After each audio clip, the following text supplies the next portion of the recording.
দেশের একটি অঞ্চল ছারখার হয়ে গেলেও মন কাঁদে না, অথচ হাজার মাইল দূরের কোনো এক দেশের ম্যাচ জয় দেখতে চলছে একের পর এক সিজদা। সস্তা বিনোদন যেন কেড়ে নিয়েছে মানুষের বিবেক, সাথে নিজ দেশকে নিয়ে ভাবার সময়টুকুও। চট্টগ্রামের বিস্তীর্ণ এলাকা আজ পানির নিচে, পাহাড়ি ঢলে ভেসে গিয়ে প্রাণ হারিয়েছে অন্তত ৪৪ জন। বাঁশখালী ও সাতকানিয়া সহ বিভিন্ন উপজেলায় পানিবন্দী হয়ে পড়েছেন লাখ লাখ মানুষ। ঘরবাড়ি হারিয়ে নিঃস্ব হয়েছে বহু পরিবার। শুধু তাই নয়, প্রান্তিক খামারিরা পড়েছেন চরম বিপাকে। গবাদি পশু ও পোলট্রি খাতে ক্ষতি ছাড়িয়েছে ২৭ কোটি টাকারও বেশি। মারা গেছে হাজারো মুরগি, ভেসে গেছে গবাদি পশু ও পশুখাদ্য।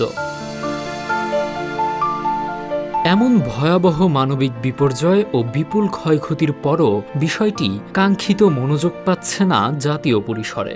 জনজীবনের এই চরম সংকটের মুহূর্তেও চারপাশের আলোচনা জুড়ে রয়েছে কেবলই ভিনদেশি ফুটবল উন্মাদনা, সেমিফাইনালের সমীকরণ, রেফারির সিদ্ধান্ত কিংবা মাঠের কৌশল। এসব চর্চাতেই মগ্ন বৃহত্তর সমাজ। দেশের একটি বিশাল জনপদের জীবন মরণের লড়াইয়ের চেয়ে এই সাময়িক বিনোদনই যেন আজ বেশি প্রাধান্য পাচ্ছে।